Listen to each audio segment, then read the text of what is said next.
Hello મિત્રો, સ્વાગત છે તમારું આપણી યુટ્યુબ ચેનલ ગુજરાત એક્ઝામ ગુરુમાં। તો થંબનેલ જોઈને તમને વિડીયો અને ભરતી વિશે ખ્યાલ આવી જ ગયો હશે કે કેના વિશે આ ભરતી છે। ઓકે, તો ભરતી કોઈ પણ ભરતી ફોર્મ ભર્યા પહેલાં સંપૂર્ણ માહિતી તમારા પાસે હોવી જરૂરી છે। ઓકે, જેથી કરીને તમે ફોર્મ તમારું રિજેક્ટ ના થાય। ઓકે, તો ફોર્મ માત્ર તમારું ફોર્મ રિજેક્ટ નહીં થાય, તેની સાથે સાથે તમારા પેરેન્ટ્સના પણ અને તમારા સપના પર પણ પાણી ફરી વળશે। ઓકે, તો વિડીયો સંપૂર્ણ એન્ડ સુધી જોઈજો અને આપણી ચેનલ માટે એક લાઇક, સબસ્ક્રાઈબ ને શેર પણ કરી દેજો, જેથી કરીને અમને પણ આ વિડીયો બનાવવાનું મોટિવેશન મળતું રહે મિત્રો। ઓકે, તો આ વિડીયો જોયા પછી તમારે કોઈ પણ જાતનો અન્ય વિડીયો જોવાનો રહે, સંપૂર્ણ માહિતી તમને આ વિડીયોની અંદર જ મળી જવાની છે। આની અંદર પોસ્ટ, તેની અંદર કેટલી વેકન્સીઓ છે, એજ લિમિટેશન એટલે કે તેની અંદર એજ રિલેક્સેશન મળશે એ પણ માહિતી મળી રહેશે। તેના માટે તમારે એજ્યુકેશન ક્વોલિફિકેશન શું જોઈશે, સિલેક્શન પ્રોસેસ કઈ રીતે છે, એની માટે તમને સેલેરી કેટલી આપવામાં આવશે, ત્યારબાદ તમારે ફોર્મ ફીસ કેટલી ભરવાની છે, ત્યારે વધુ પડતા જે ઇમ્પોર્ટન્ટ ડેટ છે, ફોર્મ સ્ટાર્ટ ક્યારથી થાય છે ફોર્મ ભરવાનું અને એનું શું કહેવાય લાસ્ટ ડેટ ક્યારે છે, એ સંપૂર્ણ માહિતી તમને આની અંદર મળી રહેવાની છે। ત્યારબાદ જે ઇમ્પોર્ટન્ટ લિંક્સ છે, જેવું કે ઓફિશિયલ નોટિફિકેશન કેવી રીતે ડાઉનલોડ કરવું, ઓકે, એ સંપૂર્ણ માહિતી તમને એપ્લાય કરવાની લિંક પણ મળી રહેવાની છે। એ સંપૂર્ણ માહિતી તમને આ વિડીયોની અંદર મળી રહેવાની છે મિત્રો। તો આવી જ ભરતીની માહિતી તમને સૌથી પહેલાં મળતી રહે અને ભવિષ્યમાં તમને અપડેટ મળતા રહે, તે માટે આપણા ટેલિગ્રામ અને વોટ્સઅપ ગ્રુપમાં જોડાઈ જજો, જેથી કરીને તમને આવી સંપૂર્ણ માહિતી સૌથી પહેલાં મળતી રહે મિત્રો। તો વિડીયોના જે ડિસ્ક્રિપ્શનમાં આપણે ટેલિગ્રામ અને વોટ્સઅપ ગ્રુપની લિંક આપેલી છે, ત્યાંથી ગ્રુપમાં જોઈન થઈ જાજો, જેથી કરીને તમને અપડેટ મળતા રહે મિત્રો। તો વધુ ટાઈમ તમારો નહીં લઉં, ચાલુ કરી દે આજનો આપણો વિડીયો। સૌથી પહેલાં ઓવરવ્યૂ જોઈશું, ત્યારબાદ આપણે સ્ટેપ બાય સ્ટેપ સંપૂર્ણ માહિતી જોઈ લઈશું મિત્રો। તો હેલો મિત્રો, આવી ગયા છે આપણે આપણી ઓફિશિયલ વેબસાઇટ ઉપર, જેની અંદર આ ભરતી વિશે ઓવરવ્યૂ આપી દો, ત્યારબાદ આપણે સ્ટેપ બાય સ્ટેપ જેની માહિતી છે ડિટેલમાં એ સંપૂર્ણ આપણે જાણી લઈએ।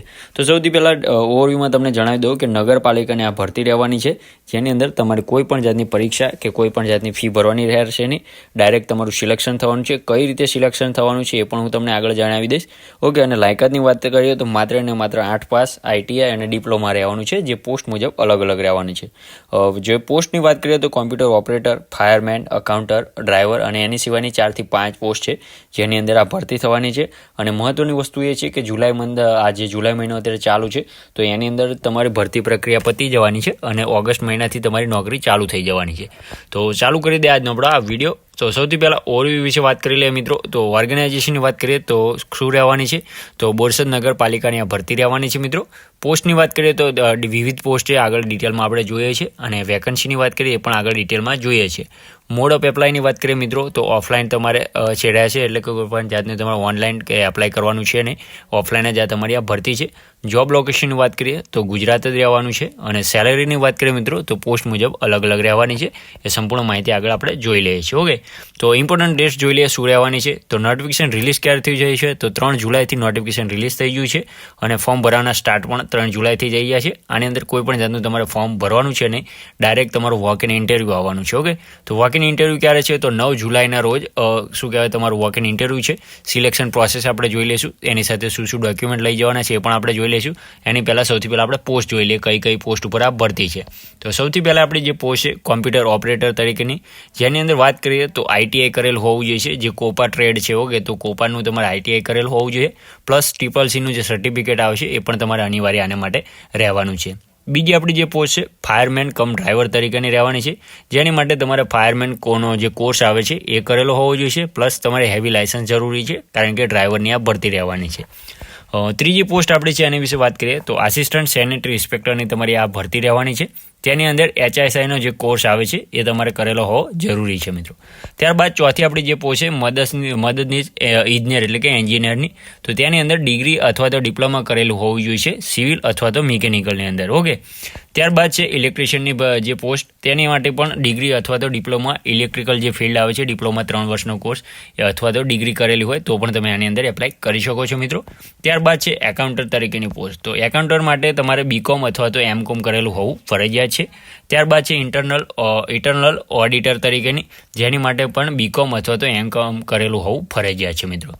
ત્યારબાદની જે પોસ્ટ છે આપણી વાયરમેન તરીકેની, તેની માટે જે ITIનો કોર્સ આવે છે વાયરમેન તરીકેનો, તે તમારે કરેલો હોવો ફરજિયાત છે મિત્રો. ત્યારબાદ છે રેડિયો એટલે કે વાયરલેસ જે ઓપરેટર છે તેની માટે પણ ITIનો જે કોર્સ આવે છે રેડિયો વાયરલેસનો, તે તમારે કરેલો હોવો ફરજિયાત છે મિત્રો.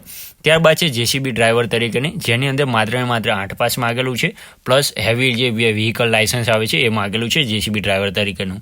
ત્યારબાદ છે પ્લાન્ટ ઓપરેટર, તો પ્લાન્ટ ઓપરેટર માટે માત્ર 8 પાસ અને ITIનો જે કોર્સ આવે છે એ માગેલો છે મિત્રો. ઓકે, તો આ કોઈ પણ જાતનું ફેક નથી, આપણી પાસે ઓફિશિયલ નોટિફિકેશન છે અને ઓફિશિયલ નોટિફિકેશન દ્વારા જ વિડીયો બનાવી છે. તો કોઈ પણ જાતની વિડીયો પૂરો જોયા વગર ફેક એવી કોઈ કોમેન્ટ કરતા નહીં, કારણ કે હું કોઈ પણ ઓફિશિયલ નોટિફિકેશન વગર વિડીયો બનાવતો નથી મિત્રો. ઓકે, તો એજ લિમિટેશનની વાત કરી લે મિત્રો, તો મિનિમમ 18 વર્ષ અને મેક્સિમમ 27 વર્ષ માગેલા છે તમારી પાસે. અને જે આની માટે એજ રિલેક્સેશન આવે છે, જે મ્યુનિસિપાલિટીના જે ફોર્મ આવે છે, ઓકે, તો એના મુજબ તમને આપવામાં આની અંદર આવવાનું છે. એપ્લિકેશન ફીની વાત કરીએ તો એપ્લિકેશન ફી તમારે કોઈ પણ જાતની ભરવાની નથી, મેં પહેલાં જ જણાવી દીધેલું હતું. તો કોઈ પણ કેટેગરીના હોય, male female general EWS OST, કોઈ પણ જાતની તમારે ફી ભરવાની અંદર રહેવાની નથી મિત્રો. ઓકે, તો મહત્વની વસ્તુ અત્યારે એ છે સિલેક્શન પ્રોસેસ તમારું કઈ રીતે થવાનું છે. તો આની અંદર કોઈ પણ જાતની એક્ઝામ છે ને, તમારું ડાયરેક્ટ સિલેક્શન થવાનું છે. વોક ઇન ઇન્ટરવ્યૂ તમારું 9 જુલાઈ 2025ના રોજ થવાનું છે. આ તારીખના રોજ તમારે જે બોરસદ નગરપાલિકા છે, ઓકે, ત્યાં જઈ તમારે ડાયરેક્ટ ઇન્ટરવ્યૂ આપવાનું રહેશે. તો ટાઈમ તમારો જે કચેરીનો ટાઈમ છે 9 થી 5 ત્યાં સુધીમાં પહોંચી જવાનું રહેશે. એની સાથે તમારે ડોક્યુમેન્ટ શું લઈ જવાના રહેશે, તો તમારું રિઝ્યુમ અથવા તો જે CV છે એ લઈ જવાનું રહેશે. તમારે તમામ માર્કશીટ લઈ જવાની રહેશે, આધાર કાર્ડ અથવા તો બર્થ સર્ટિફિકેટ તમારે આઈડેન્ટિટી પ્રૂફ માટે એક લઈ જવાનું રહેશે. ત્યારબાદ કાસ્ટ સર્ટિફિકેટ એટલે કે જાતિનો દાખલો જો તમારે લાગુ પડતો હોય તો આ લઈ જવાનું રહેશે. ઓકે, તો આ જે ભરતી છે મિત્રો ગુજરાતની જે ગુજરાત ગવર્મેન્ટની એપ્રેન્ટિસશીપ આવે છે, જે એપ્રેન્ટિસની આ ભરતી રહેવાની છે મિત્રો. તો સારી એવી ભરતી છે. તમારે નોટિફિકેશન ડાઉનલોડ કરવું હોય તો હું એની પણ ડિસ્ક્રિપ્શનમાં લિંક આપી દઉં છું મિત્રો. તમે ત્યાં જઈ અને આપણી વેબસાઇટ ઉપરથી ઓફિશિયલ જ્યાંનું નોટિફિકેશન છે તે ડાઉનલોડ કરી શકો છો મિત્રો. ઓકે, તો આવી જ ભરતીના અપડેટ તમને મળતા રહે તે માટે આપણે ટેલિગ્રામ અને વોટ્સઅપ ગ્રુપમાં જોડાઈ જજો, જેથી કરીને તમને અપડેટ મળતા રહે અને તમે ભવિષ્યમાં કોઈ પણ જાતના ફોર્મ ભરવાનું ચૂકી ના જાવ મિત્રો. તો આ હતી આજની આપણે આ ભરતી વિશે તમને કોઈ પણ જાતની ક્વેરી હોય તો કોમેન્ટ બોક્સમાં જણાવી દેજો, આપણે જરૂરથી તેનું નિરાકરણ લાવી દઈશું મિત્રો. તો આપણી ચેનલ માટે એક લાઇક, સબસ્ક્રાઈબ અને શેર અવશ્યથી કરજો. મળીએ નવા વિડીયોમાં નવી ભરતી સાથે. ત્યાં સુધી જય હિન્દ, જય માતાજી મિત્રો.